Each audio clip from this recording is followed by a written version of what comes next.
أعوذ بالله من الشيطان الرجيم. بسم الله الرحمن الرحيم.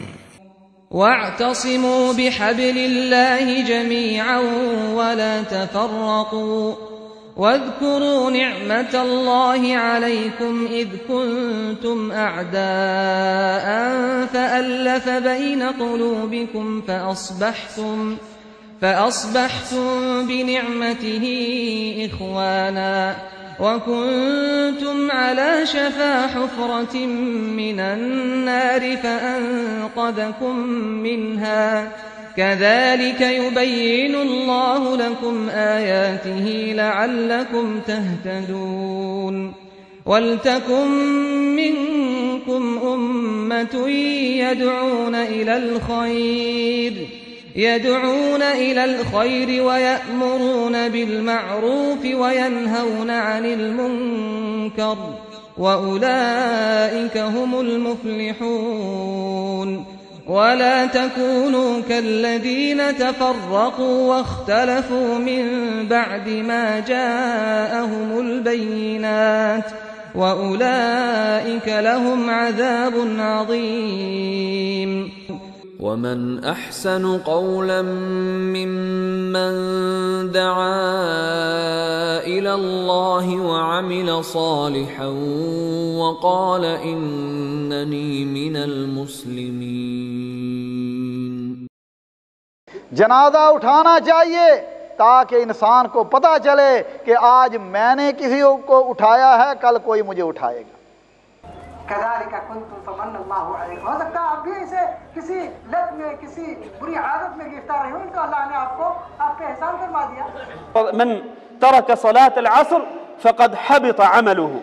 جو شخص عصر کی نماز کو چھوڑ دے اس کی زندگی بھر کے سارے اعمال غارت ہو جاتے ہیں، برباد ہو جاتے ہیں.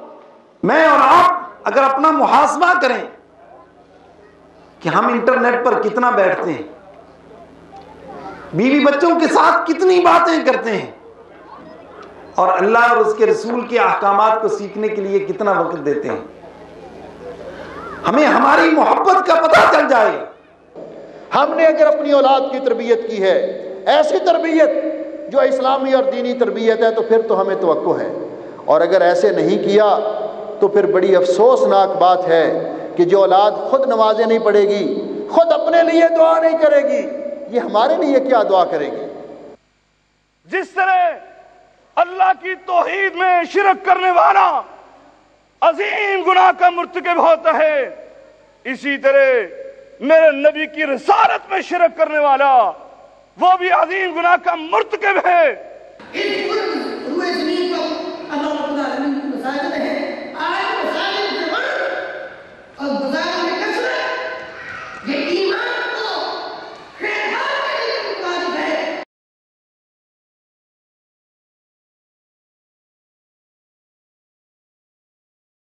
تو کوئی ہے ایسی ہستی اس کائنات میں یرزقکم جو تمہیں رزق دے، تمہیں روزی پہنچا کے دکھا سکے؟ کوئی ہے اللہ کے سوا؟ او کویت والو، آج یہاں سے یہ پختہ یقین لے کے جاؤ، ہمیں نعمت عطا کرنے والا کون ہے؟ اللہ کے فیصلے کے سامنے، اس کے رسول کے فیصلے کے سامنے نہ کسی کی دانش کام آتی ہے، نہ کسی کی عقل کی کوئی پرواہ کرنی چاہیے، نہ کسی کی قیمتی بات کی کوئی قدر و قیمت ہے. اللہ کے نبی محمد رسول اللہ صلی اللہ علیہ وسلم فرمایا جو شخص چاہتا ہے کہ اس کی روزی میں برکت ہو، اس کی عمر میں برکت ہو، وہ صلہ رحمی کرے، والدین کی فرما برداری کرے. یہ اسلام کا نظام عادل پر مبنی واضح چہرہ ہے، جو دعوت میں نرمی، جو دعوت میں اخلاق، جو کردار میں اخلاق، جو تعامل میں اخلاق، جو معاملات میں اخلاق، جو نظام تعبدی میں اخلاقیات، جو نظام عقائد میں اخلاقیات کا سب سے اعلیٰ درس دیتا ہے، جو رحمت پر مبنی، جو ہمدردی پر مبنی، جو شفقت پر مبنی، جو اخلاقیات حسنہ پر مبنی عظیم تعلیمات رکھتا ہے. تو میرے بھائیوں، اگر ایسے جرم کا ارتکاب ہوا جس میں اللہ سبحانہ و تعالیٰ کی خصوصیتیں غیروں کو دے دی جائیں تو یہ روئے زمین پر ایسا بڑا ظلم ہے جس ظلم کو اللہ سبحانہ و تعالیٰ معاف نہیں کرتا.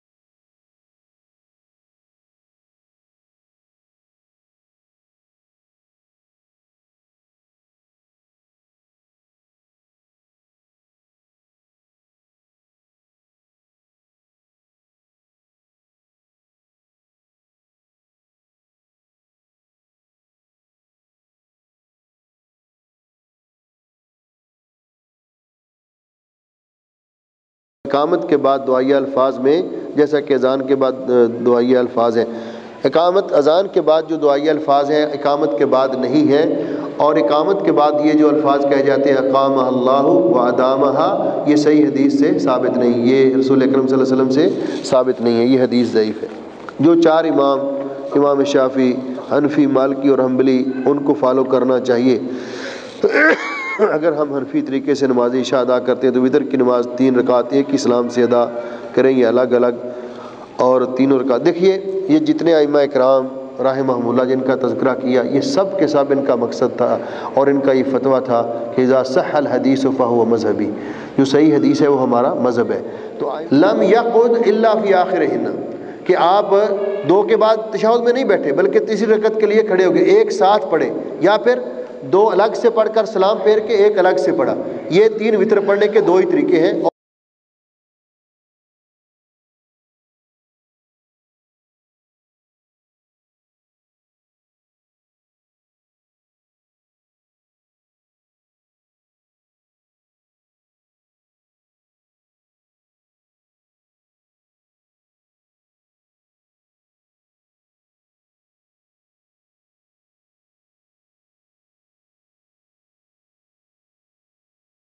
إن في خلق السماوات والأرض واختلاف الليل والنهار لآيات لأولي الألباب الذين يذكرون الله قياما وقعودا وعلى جنوبهم خدایا آرزو میری یہی ہے، میرا نور بصیرت عام کر دے۔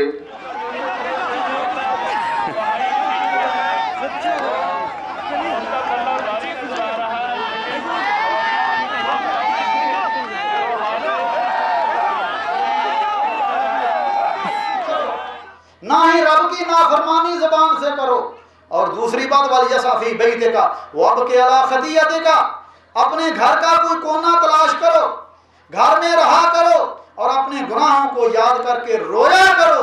اس رونے کی برکت کی وجہ سے اللہ تمہیں جہنم سے بچا کر جنت میں داخل فرمائے۔ 2 مرحلے ہوں گے، ایک تو اسٹوڈنٹ کے لیے اور دوسرا پروگرام جو ہے وہ بڑے لوگوں کے لیے ہوگا، اور اسی طرح جو حاضرین مجلس ہیں ان سے بھی سوالات پوچھے جائیں گے اور فوراً ان کو انعامات دیے جائیں گے جی، اور چھوڑی جا سکتی ہے سوائے اس صاحب قبر یعنی نبی پاک صلی اللہ علیہ وسلم کی قبر کی طرف آپ نے اشارہ کیا۔ یہ کس امام کا قول ہے کہ ان کی بات نہیں چھوڑی جا سکتی؟ امین هذه الامہ، اس امت کے امین، یہ کس صحابی کا لقب تھا؟ حضرت ابو عبیدہ رضی اللہ تعالیٰ۔ جواب درست مانتے ہیں؟ محمد خلیل، طارق محمود اور خرم شہزاد۔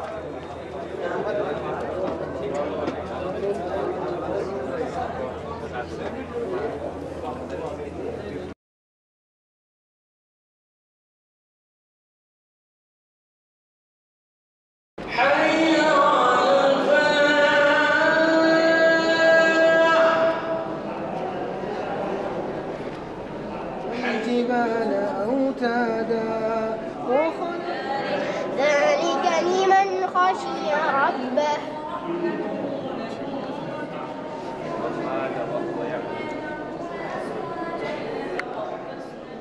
يا أيها الذين آمنوا إذا تداينتم بدين إلى أجل مسمى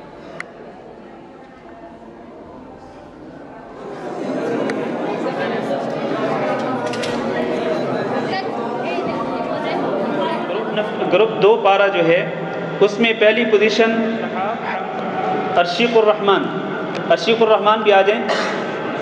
جو کلاس ہے اس میں تیسری پوزیشن ہے فائز عبد المعید۔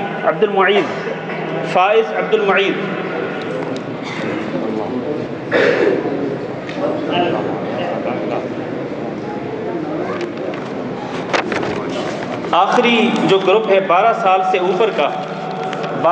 سے اوپر کا جو گروپ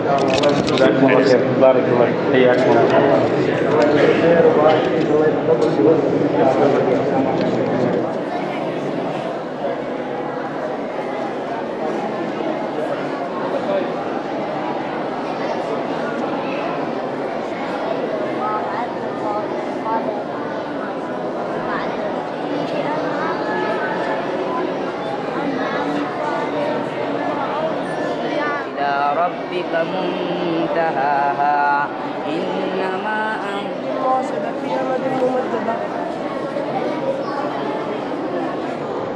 گزشتہ سال 340 بچوں کی رجسٹریشن ہوئی تھی، جن میں سے 300 بچے حاضر ہوئے، اور اس سال 515 بچوں کے نام کا اندراج ہوا تھا، جن میں سے جو بچے حاضر ہوئے ہیں وہ 479 بچے حاضر ہوئے۔ محمد رسول اللہ والذین معه أشداء على الكفار رحماء بينهم تراهم ركعا سجدا يبتغون فضلا من الله ورضوانا۔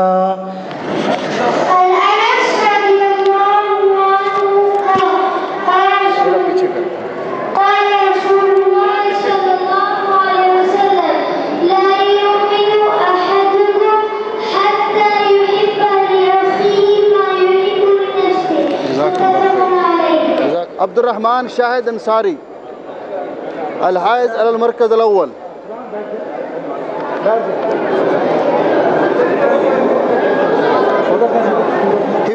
الثانی ایوب نوشی۔ ثالث تیسرا انعام یوسف محمد شفیع۔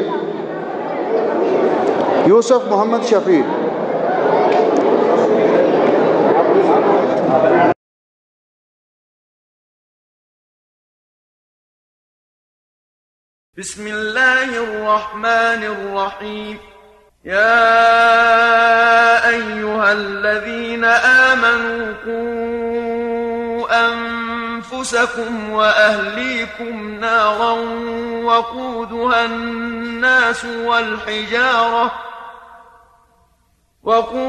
الناس آپ کو اور اپنے گھر والوں کو اس آگ سے بچاؤ جن کا ایندھن آدمی اور پتھر ہیں۔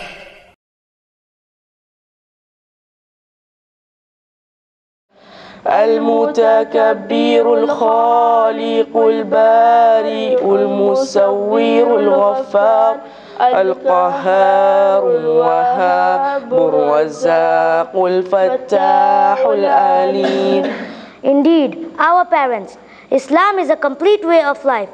The rules and regulations of it are formulated by none other than our Creator through His last Prophet Muhammad, peace be upon him. Islam is a religion chosen by Allah subhanahu wa ta'ala which will prevail until Qiyamah and has the solutions for all problems of humanity, be it social, moral, health, economic, etc. يا أيها الناس طوبوا الله فإني أتوب إلى الله في اليوم 100 مرة۔ لوگوں اللہ کے حضور توبہ و استغفار کیا کرو، میں اللہ کے حضور دن میں 100 مرتبہ توبہ کرتا ہوں۔ پہلی پوزیشن لی ہے بچے نے زبید اللہ۔ ماشاءاللہ ماشاءاللہ، اللہ تعالیٰ قبول فرمائے، اللہ تعالیٰ برکت دے۔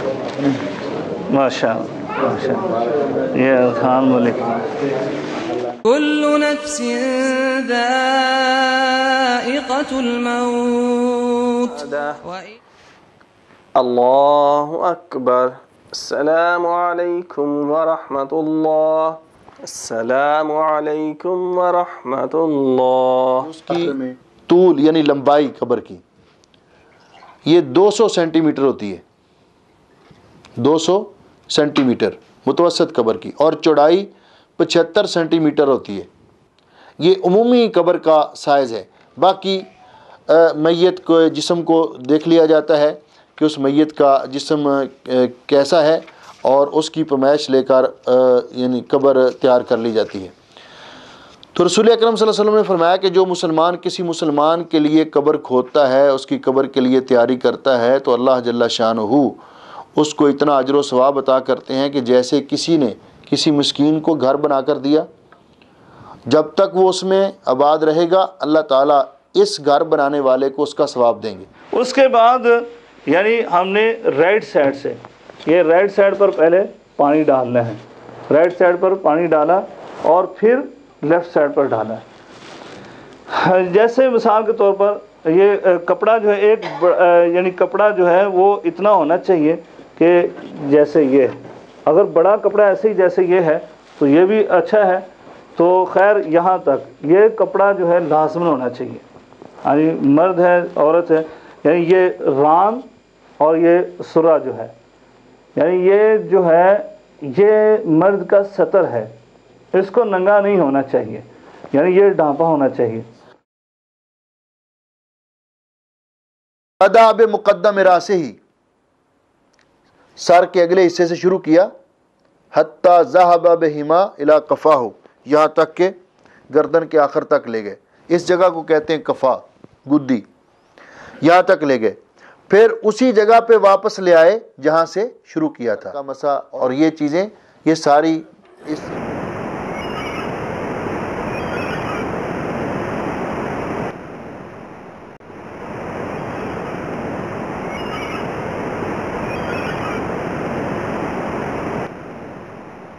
ٹائم میں برکت ہے، نہ رزق میں برکت ہے.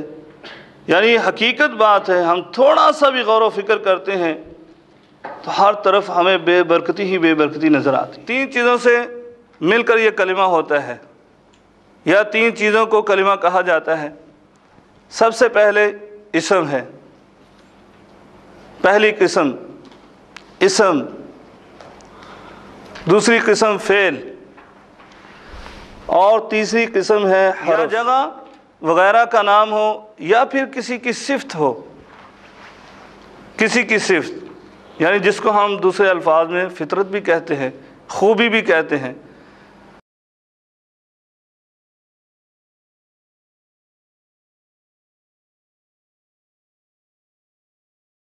یہ کسی وقت بھی آپ ادا کر، جب بھی آپ نے طواف کیا ہے، خواہ فجر کے بعد کیا ہے، خواہ عصر کے بعد کیا ہے، کسی وقت بھی طواف کیا ہے، آپ یہ نفل ادا کر سکتے ہیں.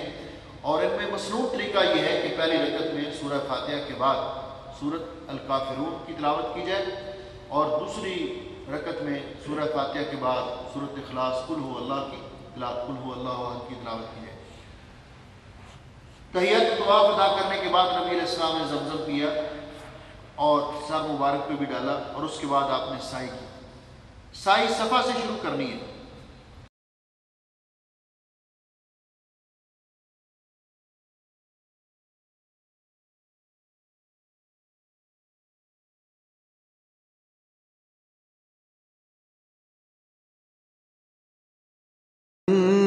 كان له إخوة فلأمه السدس من بعد وصية يوصي بها أو دين. وہ 3 قسم کے ہیں. میت کی اصل، میت کی اصل مثلا باپ، دادا اور پردادا، اوپر تک. حاشیہ کیا ہوتا ہے؟ سائڈوں پر لگایا جاتا ہے، یعنی بازو، بھائی، بہنیں، یعنی حواشیوں کو کہتے ہیں، چچا، جو بھی اس طرح کے رشتہ دار ہیں، یہ وراثت سے محروم کرنے والے 3 اسباب ہیں. اس کے علاوہ بھی بہت سارے علماء نے کچھ بیان کیے ہیں. ایک ترکہ، میت، مورث بھی کہتے ہیں، موروث بھی کہتے ہیں اس کو، یعنی وارث بنانے والا، میت اور وارث. یہ 3 شرطیں ہیں، تینوں ہوں گی تو وہ وراثت تقسیم ہوگی.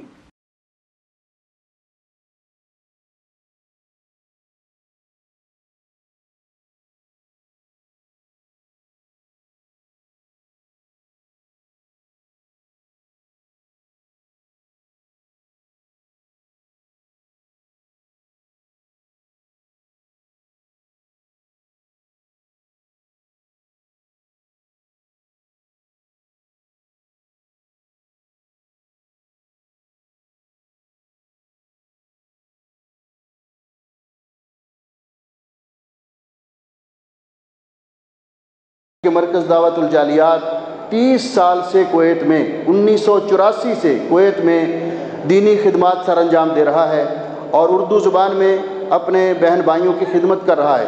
تو مرکز دعوت الجالیات کے زیر اہتمام کویت میں تقریباً 11 مساجد میں وزارت اوقاف کے تحت اور 4 مساجد میں پرائیویٹ طور پر خطبہ جمعہ ہوتا ہے. ہر جمعے مرکز کے خطبہ جمعہ، گویا کہ 15 مساجد کے اندر ہر جمعے کو مرکز کے زیر اہتمام اردو زبان میں خطبہ جمعہ ہوتا ہے. مرکز کے جو اسبوعی دروس ہیں، ہفتہ وار دروس، ان کی تعداد 17 ہے. مختلف مناطق میں مرکز کے دروس ہوتے ہیں. اسی طرح مرکز کا ماہانہ اجتماع، میرے بھائیوں اور میری بہنوں میری بات ذرا یہ توجہ سے سننا کہ مرکز کا ماہانہ اجتماع ہمارا نمائندہ اجتماع ہے.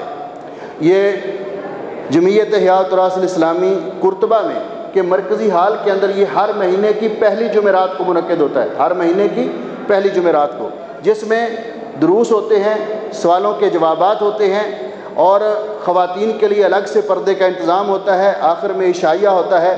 تو میں یہ اعلان کرنے کے ساتھ ساتھ کہ ہمارا یہ پروگرام ہوتا ہے، ہماری نشاط میں شامل ہے، آپ کو دعوت دیتا ہوں کہ آپ اس پروگرام میں ضرور شرکت کریں. بعد میں مجھے بھول نہ جائے، اب ذرا ہاتھ اٹھا کے میرے ساتھ وعدہ کریں کہ انشاءاللہ آپ آئیں گے. عشاء کے بعد پروگرام ہوتا ہے، جمعہ رات کو عشاء کے بعد چھٹی کا دن ہوتا ہے. یہ بچے بھی تشریف لائیں اور بہنوں سے بھی گزارش ہے کہ میری اس بات کو یاد رکھیں. مرکز دعوتی سلسلے میں کتابیں، لٹریچر، نشرات، پمفلٹ یہ تقسیم کرتا ہے فری آپ تک مختلف مناسبات سے، اور اب تک ہم نے تقریباً 60 سے زیادہ کتابیں اور نشرات فری میں تقسیم کی ہیں، اور یہ سب آپ بہن بھائیوں کے تعاون سے ہوتا ہے. مرکز کا سالانہ مخیم خیمہ پروگرام جو بر میں ہوتا ہے صحرا میں، اس سال بھی فروری کو ہوگا. اس میں درس ہوتا ہے، ناشتہ وغیرہ بھی وہاں پہ جا کے کرتے ہیں، سارا دن صحرا میں گزارتے ہیں. پھر اس کے بعد گیمیں ہوتی ہیں، شد الحبل، جری، اور اسی طرح باقی جو گیمیں ہوتی ہیں، جو اپنا رمی و کرۃ الحدید یعنی گولا پھینکنا، یہ ساری گیمیں وہاں پہ ہوتی ہیں اور بڑے شوق سے اس میں طلبہ حصہ لیتے ہیں اور بڑے لوگ بھی حصہ لیتے ہیں. تو یہ پروگرام ہمارا فروری کو ہوگا، اس سال بھی ہر سال ہوتا ہے.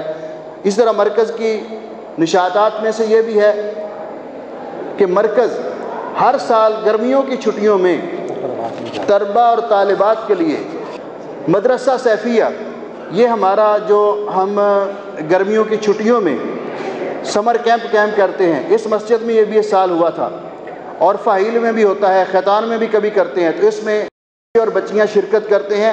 تو ہمارا مقصد یہ ہوتا ہے کہ بچوں کو دین کی تعلیم دلائی جائے.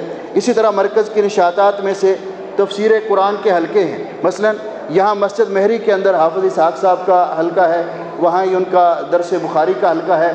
اسی طرح خیتان میں مسجد نگاہ الدوانی میں ہمارا حلقہ ہے، وہاں میں پڑھاتا ہوں جمعے کے دن مغرب کے بعد اور ہفتے کے دن مغرب کے بعد. مسجد الجویزی میں حافظ ابو بکر صاحب کا حلقہ ہے، فہیل میں محترم شاہ صاحب کا حلقہ ہے. تو یہ سارے، اسی طرح عورتوں کے تفسیر قرآن کے جو حلقات ہیں وہ بھی خیتان میں بھی، حولی میں بھی، اور سالمیہ میں بھی، اور فاہیل میں بھی ہیں. اسی طرح مرکز ہر سال افطار پروگرام کرتا ہے، افطاری کا پروگرام، جس میں 1000 کے قریب یا اس سے زیادہ کم یا کوئی 900 کے قریب لوگ شریک ہوتے ہیں، جس میں تمام بہن بھائیوں کو افطاری پیش کی جاتی ہے، اور پہلے دروس ہوتے ہیں اور اس کے بعد پھر باقی افطاری کا انتظام ہوتا ہے. اسی طرح مرکز مسابقات کا بھی اہتمام کرتا ہے. یہ پچھلے سال بھی ہوا تھا، یہ دوسرا مسابقہ ہے حفظ قرآن اور حفظ حدیث کا. اسی طرح فاہیل کے اندر مسابقہ ہونے والا ہے، مسنون دعاؤں کا مسابقہ پچھلے سال بھی ہوا تھا اور اس سال بھی ہوگا. تو حفظ قرآن کے 11 بچوں کو انشاءاللہ عمرہ کے کرنے کے اخراجات دیے جائیں گے مرکز کی طرف سے. تو یہ سارے مرکز کے پروگرام ہیں، اور یہ سارے پروگرام آپ بہن بھائیوں کے تعاون سے چلتے ہیں. ہم آپ کو دعوت بھی دیتے ہیں کہ پروگراموں میں شرکت کریں اور ہمارے اس دعوت کو پھیلانے میں دست و بازو بنیں. اللہ تعالی ہم سب کا حامی و ناصر ہو. وجزاکم اللہ خیراً.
ہماری دعوت قرآن مجید اور رسول اللہ صلی اللہ علیہ وسلم کی صحیح سنت کی طرف رجوع اور سلف صالحین کے راستے پر چلتے ہوئے قرآن و سنت کو سمجھنا اور ان پر عمل پیرا ہونا، مسلمانوں کو ان کے دین حق سے آشنا کرانا، انہیں دین کے ارشادات اور احکامات پر عمل کرنے کی طرف بلانا، نیز ان مسائل و آداب سے آراستہ ہونے کی طرف دعوت دینا جو ان کے لیے رضائے الہی کی ضمانت دیتے ہیں اور ان کی خوش نصیبی اور عزت و عظمت کو یقینی بناتے ہیں۔ مسلمانوں کو شرک کی تمام شکلوں سے ڈرانا، نیز ان بدعات، بیرونی نظریات و تصورات اور منکر و موضوع احادیث سے خبردار کرنا جن سے دین اسلام کا جمال بگڑ کر رہ گیا ہے اور مسلمانوں کی ترقی اور پیش قدمی رک گئی ہے۔ اسلامی قوانین کی حدود میں رہتے ہوئے آزاد اسلامی سوچ کو زندہ کرنا اور اسے فعال اور متحرک بنانا، نیز اس بے حسی، قہری اور تعطل کو ختم کرنا جس نے بہت سارے مسلمانوں کی عقلوں کو زنگ آلود کر دیا ہے اور انہیں اسلام کے صاف و شفاف چشمے سے دور کر دیا ہے۔ اسلامی زندگی کی تجدید، اسلامی معاشرے کی تعمیر اور زمین میں اللہ کی حکومت کے عملی نفاذ کے لیے جد و جہد کرنا، یہی ہماری دعوت ہے، یہی ہماری دعوت ہے۔ ہم تمام مسلمانوں کو اس امانت کے اٹھانے اور اسے ادا کرنے میں اپنی تائید و تقویت کی طرف بلاتے ہیں، اس طرح وہ خود بھی انشاءاللہ ترقی سے ہم قرار ہوں گے اور اسلام کے عالمگیری مشن کی نشر و اشاعت بھی ہوگی۔ وَجَزَاكُمُ اللَّهُ خَيْرًا وَالسَّلَامُ عَلَيْكُمْ وَرَحْمَةُ اللَّهِ وَبَرَكَاتُهُ۔